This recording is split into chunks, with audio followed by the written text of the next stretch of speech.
कहते हैं कि पुलिस अगर चाहे तो मुर्दों से भी सच उगलवा सकती है, उनसे भी उनकी जिंदगी से जुड़ी हुई हकीकत सामने ला सकती है। लेकिन उत्तर प्रदेश के बदायूं में जो दो मासूम बच्चों की हत्या कर दी जाती है, हत्यारे को पकड़कर पुलिस के हवाले किया जाता है, लेकिन वो पुलिस से छूटकर भाग जाता है और मुठभेड़ हो जाती है। मुठभेड़ में उस साजिद नाम का जो कातिल होता है वो आखिरकार मारा जाता है। लेकिन उस सच को पुलिस आज तक भी उगलवा नहीं पाई है, सच बाहर लेके नहीं आ पाई है। या तो पुलिस वो सच जानती है जो जनता को बताना नहीं चाहती, या फिर सच तक पुलिस अभी तक पहुंच ही नहीं पाई है। हालांकि आज की जो घटना मैं आपको सुनाने जा रहा हूं, इस सच्ची घटना में कुछ ऐसा होता है कि 3 कत्ल होते हैं और 3 कत्ल के बाद जो मुर्दे होते हैं वही सच बोल देते हैं। जब पुलिस चाहती है वो करके दिखा देती है। लेकिन जिस घटनाक्रम का खुलासा होकर जब लोगों के सामने आता है तो लोगों को यकीन नहीं हो रहा था कि कत्ल की इतनी छोटी सी वजह इतना बड़ा रूप कैसे ले सकती है। आदाब, नमस्कार, सत श्री अकाल। मैं उस्मान सैफी। आज की जो सच्ची घटना मैं आपको सुनाने जा रहा हूं, ये सच्ची घटना है उत्तर प्रदेश के राजधानी लखनऊ की। दरअसल राजधानी लखनऊ का एक थाना लगता है बिजनौर और उसी का एक मोहल्ला लगता है श्रवण नगर। दरअसल श्रवण नगर में 31 मार्च 2024 की दोपहर लगभग 2 बजे के आसपास एक लड़का जिसका नाम धीरेन्द्र होता है, धीरेन्द्र काफ़ी देर से बहुत ज़्यादा परेशान था। दरअसल घर के अंदर दुर्गंध आ रही थी। घर के हर एक कोने में झांकता है, जहां से दुर्गंध आ रही थी ये देखने की कोशिश कर रहा था कि आखिरकार कहीं कोई चूहा तो नहीं मर गया है। लेकिन उसे चूहा हाथ नहीं आता। हार थक के अपने घर की ऊपर वाली मंजिल पर जो पहुंचता है तो उसे दुर्गंध कुछ ज़्यादा आती है। हालांकि वहां किराएदार रह रहे थे और जैसे ही उसने खिड़की से झांक कर देखने की कोशिश की तो किराए पर रहने वाली एक महिला थी जिसकी लाश पड़ी हुई थी। उसकी देखकर उसकी चीख निकल जाती है। दोपहर का 2 बजे का जो समय हो रहा था तो उसकी चीख सुनने के बाद आसपास के लोग भी मौके पर आ जाते हैं। वो दौड़ता हुआ अपने पिता अमृतपाल के पास जाता है और जाकर कहता है कि पिताजी ऊपर लाश पड़ी है। जैसे उसके पिता को ये बात पता चलती है, परिवार वालों ने एक फैसला किया कि हमें थाने जाना चाहिए। थाना बिजनौर में पहुंचते हैं। वहां जाने के बाद बताते हैं कि साहब 15 मार्च 2024 को हमारे घर पर एक किराएदार अपने 2 बच्चों के साथ और बीबी के साथ घर पर रह रहा था, लेकिन घर पर जाकर देखा तो घर में उसकी पत्नी की लाश पड़ी हुई है। उस व्यक्ति का अता पता नहीं है। 2-3 दिन से उसके दोनों बच्चे भी दिखाई नहीं दे रहे हैं। जैसे ही पुलिस को ये सूचना मिलती है, पुलिस यानी कि SHO अरविंद सिंह राणा, ACP विनय कुमार और DCP शशांक सिंह मौके पर भारी पुलिस बल के साथ पहुंच जाते हैं ये देखने के लिए कि आखिरकार क्या माजरा है। दरवाजा देखा जाता है तो बाहर से ताला लगा हुआ था, इसलिए पुलिस ने उस दरवाजे को वीडियोग्राफी के माध्यम से मौके पर वीडियोग्राफी हो रही है और ताला तोड़वाया जाता है। जब ताला तोड़ा जाता है तो देखा जाता है कि जो ज्योति है जिसकी उम्र लगभग 30 साल के आसपास है, उसकी लाश जमीन पर पड़ी हुई है और उसमें से बहुत ज्यादा दुर्गंध आ रही थी। साथ ही पुलिस ने देखा तो उस लाश को कब्जे में लिया और पोस्टमार्टम के लिए भेजा। तभी पुलिस वालों ने ही सूचना दी कि घर के अंदर 2 लाशें और हैं, यानी कि इस घर में 2 बच्चे हैं। एक बच्चे की उम्र 3 साल है जिसका नाम आनंद है, एक बच्चे की उम्र 6 साल है जिसकी नाम पायल है। पायल बेटी और बेटा वो भी मरे हुए थे, लेकिन दोनों की लाश बोरे में रखी हुई थी, अलग अलग बोरे में जब लाश रखी हुई थी। अब एक ही जगह से 3 लाशें निकलना अपने आप में ये सनसनी फैला देता है। थोड़ी ही देर में ये खबर सूचना सोशल मीडिया पर वायरल होने लगती है कि एक ही घर में 3 लोगों की हत्या हो गई है। कौन है हत्यारा, किसने हत्या की है? अब पुलिस के सामने कई सवाल थे। उन सवालों के पुलिस जवाब जानने की तलाश में जब जुट जाती है तो आखिरकार इस मकान मालिक यानी कि अमृतपाल से पता चलता है कि एक POP करने वाला एक दिहाड़ी मजदूर यानी कि वो व्यक्ति यहाँ पर पिछले 15 मार्च से रह रहा था, अभी हाल ही में आया था, जिसका नाम होता है राम लगन उर्फ माखन, जो कि बलरामपुर जिले का एक इलाका लगता है रतनपुर, वहाँ का रहने वाला होता है। उसका मोबाइल नंबर जब पुलिस को दिया जाता है तो वो अपने घर से यहीं से मतलब काम से निकलता है और अपने चला जाता है। पुलिस ने सोचा कि कहीं ऐसा ना हो ये भाग जाए। पुलिस ने जब उसका नंबर सर्विलांस पे लगाया तो उसकी लोकेशन पाई जाती है उन्नाव के एक सोहराम मऊ एक इलाका लगता है वहाँ पर, और वो आराम से सुबह से ही वो उसी लोकेशन पर काम कर रहा था।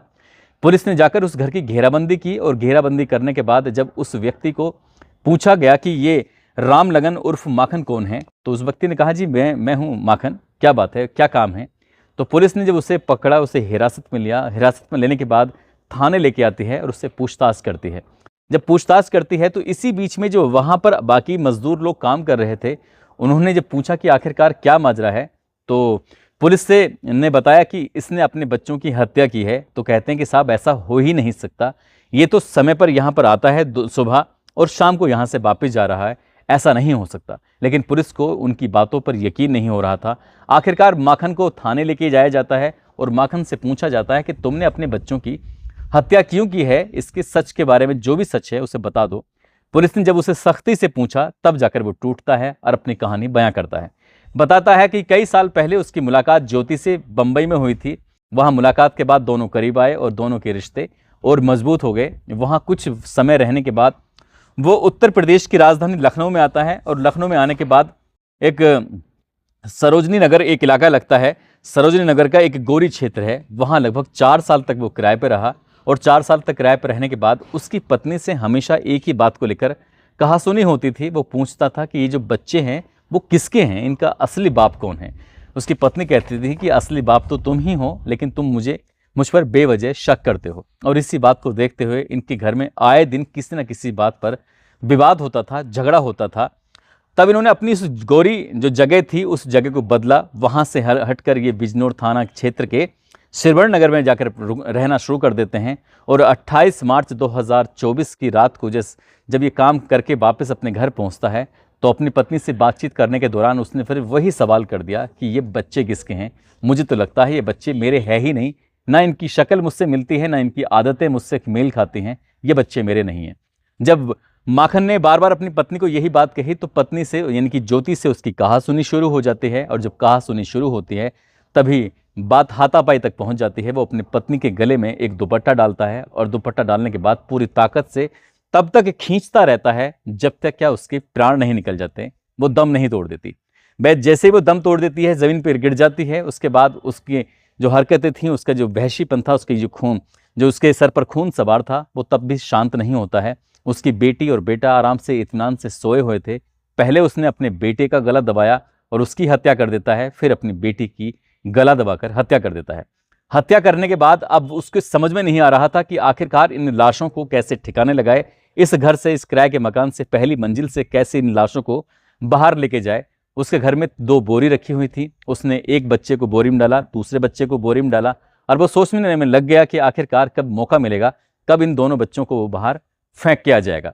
लेकिन जब उस बोरी को उठाकर, उस लाश को उठाकर अपने बेटा और बेटी की वहां से निकलने की कोशिश करता था तो मकान मालिक कुछ ना कुछ काम करता दिखाई देता था। ऐसा लगता था न जाने क्यों ये उसी की आहट से मकान मालिक जाग रहा है। और मकान मालिक को इस बात की कोई सुध नहीं थी कि उसके ही घर के अंदर पहली मंजिल पर 3 कत्ल हो चुके हैं। उसने रात को निकलने की वहां से बहुत बार कोशिश की लेकिन वो कामयाब नहीं हो सका और आराम से फिर वो खाना बनाता है। खाना बनाने के बाद सो जाता है। दिन निकलता है और 29 तारीख को काम पर चले जाता है। और 29 तारीख की रात को भी वो पूरी रात इंतजार करता है कि आखिरकार कब मौका मिले, कब लाश को ठिकाने लगाए। फिर वो आता है, खाना बनाता है, खाना बनाने के बाद सो जाता है और सोने के बाद जब दिन निकलता है पूरी रात उसकी ऐसे ही निकल जाती है कि वो किस तरह से लाशों को ठिकाने लगाए, लेकिन सफलता नहीं मिलती। अब 31 तारीख की भी सुबह उठता है और उठने के बाद सीधा काम पे जाता है, अपना काम करता है। और वो नहीं जानता था कि लगातार लगभग 4 दिन से जो लाशें पड़ी हैं वो आखिरकार उनमें दुर्गंध आने लगेगी और आसपास के लोगों को पता चल जाएगा। और मकान मालिक को जैसे ही पता चलता है पुलिस को बुलाया जाता है। पुलिस आती है और उसको न केवल लाशों को बल्कि इस कातिल को भी गिरफ्तार करती है और उससे सच उगलवाती है। जो सब सामने आता है तो सच ये था कि उसने अपने बच्चों की हत्या सिर्फ इसलिए की थी क्योंकि उसको शक था कि इस औरत का, इसकी बीवी का किसी व्यक्ति के साथ अवैध संबंध है और अवैध संबंधों के चलते ही एक बेटा और बेटी पैदा हो जाते हैं जिसको वो अपना मान ही नहीं रहा था। अगर उसको शक था तो काश वो पुलिस के पास जाकर उनका डीएनए के लिए एक अपील कर सकता था। दोनों बच्चों का डीएनए आ जाता तो उससे साबित हो जाता कि ये दोनों बच्चे उसी के थे या किसी और के थे। लेकिन न केवल उसने अपनी पत्नी की हत्या की बल्कि उन दोनों मासूमों की भी हत्या कर दी जिनका इस पूरे घटनाक्रम से कोई दोषी नहीं था। हालांकि पुलिस ने उसे गिरफ्तार किया और पुलिस की कोशिश है कि इस व्यक्ति को कम से कम समय में चार्जशीट लगाकर बड़ी से बड़ी सजा दिलाई जाए ताकि एक नज़ीर बन सके, एक समाज में मैसेज जा सके कि बुरे काम का बुरा नतीजा चाहे वो कोई भी क्यों ना हो। दोस्तों, इस पूरे घटनाक्रम को सुनाने का उद्देश्य किसी को परेशान करना नहीं है, किसी का दिल दुखाना नहीं है, बल्कि आपको जागरूक करना है, आपको सचेत करना है। और जाते जाते आनंद गुप्ता, अयूब, जफर आलम, मिथिलेश कुमार, विजय प्रजापति, सत्यम कुमार, परवेज, राजवीर सिंह, अजय पाठक, जयवीर सिंह, आकाश राजभर, चौधरी ताज मोहम्मद जो हसनपुर से हैं, रिफाकत हुसैन, आसिया परवीन, नौशाद अहमद, संदीप गौतम, असलम खान, मोनू पंडित, इन लोगों ने नाम लेने की अपील की थी। आप सब लोग अपना ख्याल रखें, सुरक्षित रहें। जय हिंद, जय भारत।